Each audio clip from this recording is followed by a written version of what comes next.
یہ ایک بندے کی افطاری اس کو 2 چیزوں کا ثواب بنا کے ملے گی. نمبر 1 گناہوں کی معافی کی سرٹیفکیٹ بن جائے گی اور جہنم سے آزادی کا پروانہ مل جائے گا. اور پھر فرمایا وَكَانَ لَهُ مِثْلُ أَجْرِهِ مِنْ غَيْرِ أَنْ يَنْقُصَ مِنْ أَجْرِهِ شَيْءٌ. جس کو افطاری کرائے گا اس کے ثواب کی کمی نہیں ہوگی کہ اس کا ثواب کاٹ کے اس کو دے دیا جائے گا. اللہ تعالیٰ اس کو اپنا ثواب عطا فرمائیں گے اور اس نیکی والے کو الگ اپنا ثواب عطا فرمائیں گے. قالوا یا رسول اللہ. اس سوال پر صحابہ کرام، اس جواب پر صحابہ کرام نے ایک سوال کیا کہ یا رسول اللہ لیس کلنا یجد ما یفطر الصائم. ہم میں ہر آدمی کے پاس تو یہ طاقت نہیں ہوتی کہ ہم مکمل کسی کو افطاری کا سامان مہیا کر دیں. غربت کی بات ہے کہ میں مکمل افطاری، مکمل کھانا کھلانا، پیٹ بھر کے کھانا کھلانا، یہ اگر میرے پاس توفیق نہ ہو تو پھر کیا ہوگا؟ فقال رسول اللہ صلی اللہ علیہ وسلم، نبی علیہ الصلوۃ والسلام نے ارشاد فرمایا یعطی اللہ ھذا الثواب من فطر صائما علی تمرۃ او شربۃ ماء او مزقۃ لبن. فرمایا 3 چیزوں میں کوئی ایک کر لو تب بھی اللہ تعالیٰ تمہیں یہی ثواب دیں گے کہ جہنم سے آزادی بھی ہوگی اور گناہوں کی معافی بھی ہوگی. پہلی چیز یہ ہے کہ اگر آپ کے پاس کوئی ایک کھجور کا دانہ ہو وہ دے دو تب بھی افطاری کا ثواب ہے، پانی کا گھونٹ پلا دو تب بھی افطاری کا ثواب ہے، یا لسی کا ایک گھونٹ پلا دو تب بھی افطاری کا ثواب ہے. اس سے اندازہ لگائیں کہ لسی اتنی مبارک چیز ہے، اس کا ذکر حدیث پاک میں. ہمارے یہاں لوگ آج کل چائے کو پر زیادہ فوکس کرتے ہیں، لسی پر فوکس نہیں کرتے. چائے کا لفظ حدیث میں نہیں ہے، لسی کا لفظ حدیث پاک میں موجود ہے. نبی علیہ الصلوۃ والسلام نے فرمایا سب چیزوں پر رب کریم آپ کو یہ ثواب عطا فرمائیں گے. اور پھر فرمایا وَهُوَ شَهْرٌ، یہ ایسا مہینہ ہے اولہ رحمت، جس کا پہلا حصہ رحمت ہے، اوسطہ مغفرۃ، درمیانی حصہ مغفرت ہے، آخرہ عتق من النار، اور آخری حصہ جو ہے وہ جہنم کے رجسٹر سے نام کو ختم کروانا. جہنم کے رجسٹر سے نام ختم ہوگا تو جہنم سے آزادی مل جائے گی. یہ رمضان المبارک کے 3 عشروں کی بات ہو رہی ہے. پہلا عشرہ 10 روزے، دوسرا عشرہ پھر 20 روزے پورا ہوا، تیسرا عشرہ پھر 30 روزے پورے ہوئے. تو فرمایا پہلے عشرے میں رحمت ہے، دوسرے میں مغفرت ہے، تیسرے میں جہنم سے آزادی ہے. کیا مطلب؟ رحمت کا مطلب ہے رحمت ہر بندے پہ آتی ہے، جو مانگے یا نہ مانگے. اس کی مثال بارش ہی ہے، مانگے گا تب بھی ملے گا، نہیں مانگے گی تب بھی ملے گی. میں چاہوں بارش برسے تو تب بھی برسے گی، میں نہ چاہوں بارش برسے تو تب بھی برسے گی. بارش سے میری چاہت کا کوئی کنٹیکٹ نہیں ہے، وہ اللہ کی مرضی ہے. تو یہاں بھی رحمت سے مراد فرمایا کہ پہلے عشرے میں ہر بندے پر رحمت آ رہی ہوتی ہے، لیکن بدقسمتی ہے کہ بندہ نہ مانگے. اس لیے اللہ تعالیٰ سے مانگنے کی ترتیب بنا ہے. اس میں ہر نماز کے ساتھ کوئی نہ کوئی نفل نماز کو جوڑ لیں. ہر نماز کے ساتھ، میں مثال دے رہا ہوں، صبح کی نماز کے ساتھ تہجد کو جوڑ لیں، پھر اس کے بعد سنت ہے، پھر اس کے بعد فرض ہے. ظہر کی نماز کے ساتھ آپ پہلے 4 رکعت سنت پڑھتے ہیں، پھر اس کے بعد آپ 4 رکعت فرض پڑھتے ہیں، پھر 2 سنت 2 نفل ہیں. ان کو ساتھ ضرور پڑھیں. اگر عام دنوں میں وقت نہیں ہے ان دنوں وقت نکالیں. عصر کے بعد نفل منع ہے، لیکن عصر سے پہلے 4 رکعت تو ہے نا. حدیث پاک میں کہ جو عصر سے پہلے 4 رکعت پڑھتا ہے سنت، فرمایا رحم اللہ عمران من صلی قبل العصر 4، جس نے عصر سے پہلے 4 رکعت نماز پڑھ لی ہے، یعنی 4 رکعت نماز سنت جو غیر موقدہ ہے، فرمایا اللہ تعالیٰ اس بندے پر یقینی رحمت فرماتے. مغرب کے ساتھ آپ ویسے 2 سنت پڑھتے ہیں، 2 نفل پڑھتے ہیں، تو 2 نفل اور بھی پڑھ لیں جو اوابین کے ہوں. اگر 12 رکعت آپ نہیں پڑھ سکتے تو کم از کم یہ 6 رکعت تو ہو جائے گی نا آپ کی. صرف 2 رکعت آپ پڑھ لیں تو 2 نفل بھی ہیں، 2 سنت بھی ہیں، اور 2 اور نفل ہو جائیں گے تو انشاءاللہ تعالیٰ اس کا بھی ثواب ہو جائے گا. عشاء کے ساتھ بندہ جیسے 17 رکعتوں کی ترتیب ہے، اس کی پوری ترتیب کے ساتھ ہے. امام صاحب نے 4 رکعت پڑھانی ہے، اس سے پہلے آپ 4 رکعت نماز سنت پڑھ لیں، اور جب امام صاحب 4 رکعت پڑھا لیں تراویح میں ابھی وقت تو ہوگا تو 2 سنت بھی پڑھیں، 2 نفل بھی پڑھیں. آپس میں گپ شپ لگانے سے یہ بہت بہتر ہے. یار گپ شپ 11 مہینے بہت لگائی ہے، ان مہینوں میں کوئی گپ شپ کی بات نہ ہو. اس مہینے میں تلاوت ہو، اس مہینے میں نفل ہو، اس مہینے میں مانگنا ہو. یاد رکھیں اس مہینے میں بھی اگر ہم نے اپنی ترتیب نہ بدلی پوری سال کی ترتیب ہماری نہیں بدل پائے گی. یہ ذہن میں رکھنا. اس میں مستقل طور کے اوپر یہ جو ہم بیٹھے ہوتے ہیں نا تراویح سے پہلے، سنا روزہ کیویں گزرا ہے، ویسے ہے تج روزہ چاست گرمی کون ہے، سردی ٹھیک گزرا ہے. کیا فضولیات کی باتیں کر دی ہیں بھائی.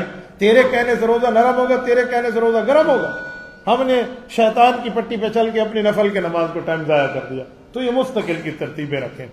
تو یہاں بھی یہی فرمایا گیا کہ اول رحمت ہے تو رحمت ہر طرح سے سمیٹے. دوسرا عشرہ مغفرت ہے. مغفرت کا کیا معنی؟ مغفرت کا معنی ہے اللہ رب العزت آپ کو گناہوں سے معافی دیں گے. تو گناہوں سے معافی کے پیچھے اعمال حضور نے بتا دیے. کسی کا افطاری کرانی ہے, کسی کی غمخواری کرنی ہے, کسی کے ساتھ اچھائی کرنی ہے, کچھ آگے بھی آ رہے ہیں. تو یہ مغفرت کی چیزیں ہیں.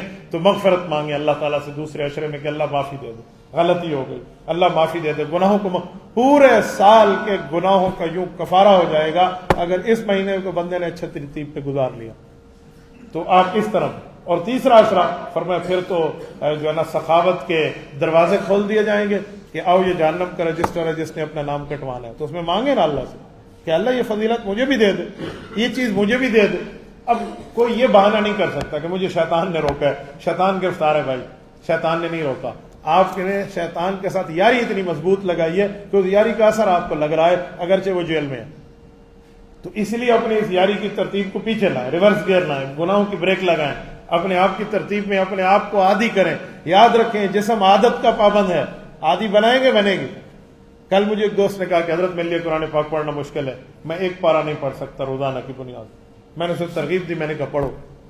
صبح سے شام اپنا کام بھی کیا اس بندے نے, اور مجھے کہا میں نے سورۃ بقرہ مکمل کر لی ہے, تقریباً 2.5 پارے ایک دن میں, جو ایک پارہ نہیں پڑھ سکتا تھا. میں نے اسے کہا کیسے ہوا؟ کہ حضرت مجھے لگتا تھا بہت بڑا پہاڑ ہوگا میرے لیے اس طرح پڑھنا, لیکن جب پڑھنا شروع کیا تو اللہ تعالیٰ نے میری زبان کھول دی, تو میں نے ایک دن میں سورۃ بقرہ پڑھ لی, اگلے دن میں پھر سورۃ آل عمران کر رہا ہوں.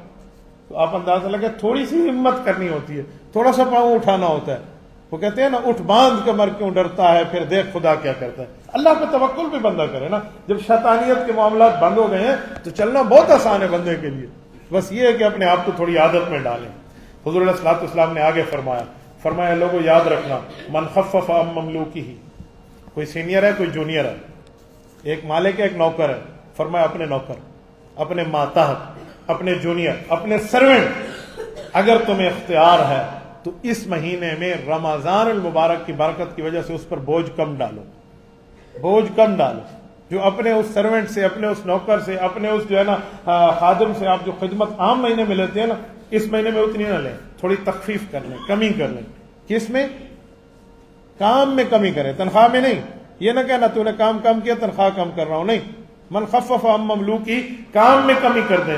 تو فرمایا کیا ہوگا؟ فیہ غفر اللہ لہ واعتقہ من النار, اس آدمی کے بھی گناہ بخشے جائیں گے جو کمی کرائے گا, اور اس کو بھی جہنم سے آزادی کا پروانہ ملے گا. اور ہمارے یہاں کیا ہے تمہیں نہیں پتا, سیزن چل رہا ہے رمضان مبارک کا, تھوڑا اوور ٹائم ہم نے لگانا ہے, ہم نے اوور ٹائم لگانا ہے, تراویاں بھی چھوڑ دینی ہے, اوور ٹائم لگانا ہے. وہ تو بس مولویوں کا کام ہے نا تراویح پڑھنا, بس ہم تو ویسے 8 پڑھ کے نکل آئیں گے نا, ہم تو 6 پڑھ کے نکل آئیں گے. ہمیں تو مہر لگوائی ہے نا کہ یہ وہ جانے اور وہ جانے, ہمارا کوئی پتہ نہیں کیا دماغ بن گیا. جی بھائی ایسا نہیں ہے. کم از کم اس کو فرائض اور ان عبادات تک تو اپنے خادم کو چھوڑ دیں. یہ اللہ تعالیٰ فرما رہے ہیں اس کی سفارش کرتے ہوئے آپ کو کہ آپ کے جو ماتحت ہے اس کے ساتھ اس معاملے میں نرمی کر لو, میں تمہارے ساتھ نرمی کر لوں. تو کتنا زیادہ آسانی کا سودا ہے. پر دنیا میں ہی بندے کو اپنی آخرت کی مغفرت نظر نہیں آ رہی تو حضور کی وعدے پر اعتماد کر کے بندہ مان لینا. نظر نہیں آ رہی تو ہم ایمان بالغیب والے ہیں. تو فرمایا یہ ہو جائے گا. اور آگے فرمایا وَاسْتَكْثِرُوا فِيهِ مِنْ 4 خِصَالٍ, فرمایا 4 کام اس میں بڑے زبردست طریقے سے بہت زیادہ کرنے ہیں. خصلتان ترضون بهما ربکم وخصلتان لا غنى بكم عنهما, فرمایا 2 اللہ کی رضامندی کے لیے, 2 دنیا میں تمہارے تعلق میں نہیں ہیں. کہ جی وہ کون سے ہیں؟ فرمایا خصلتان لا غنى بكم فاما الخصلتان اللتان ترضون بها ربکم, فرمایا وہ 2 چیزیں جس سے تم اللہ کو راضی کر سکتے ہو, فشہادۃ لا الہ الا اللہ وتستغفرونه, 2 الفاظ کی کثرت ہو, لا الہ الا اللہ, لا الہ الا اللہ, لا الہ الا اللہ, یہ تسمیہ پڑھیں, اور استغفر اللہ کہ حضور نے فرمایا یہ معافی کی درخواست پڑھیں. یہ 2 کام آپ نے کرنے. یعنی فارغ وقت میں بیٹھنے کے بجائے, روزے پر تراویح پر تبصرے کے بجائے, طبیعت اور نیت پر تبصرے کے بجائے بہتر ہے کہ بندہ کلمہ پڑھ لے اور بہتر ہے کہ بندہ استغفار پڑھ لے. ذرا دیکھ لیں کہ جو امام صاحب ابھی تراویحوں کے لیے ٹھہرنے لگا اور میں نے نفل نہیں پڑھے, اس ٹائم میں جتنی گپ شپ لگائی تو میں 4 نفل پڑھ سکتا تھا. تو آپ اندازہ لگا لیں کتنا نقصان ہو جائے گا. تو اپنے آپ کو اس تسبیح میں ڈال لیں, اپنے آپ کو اس استغفار میں ڈال لیں.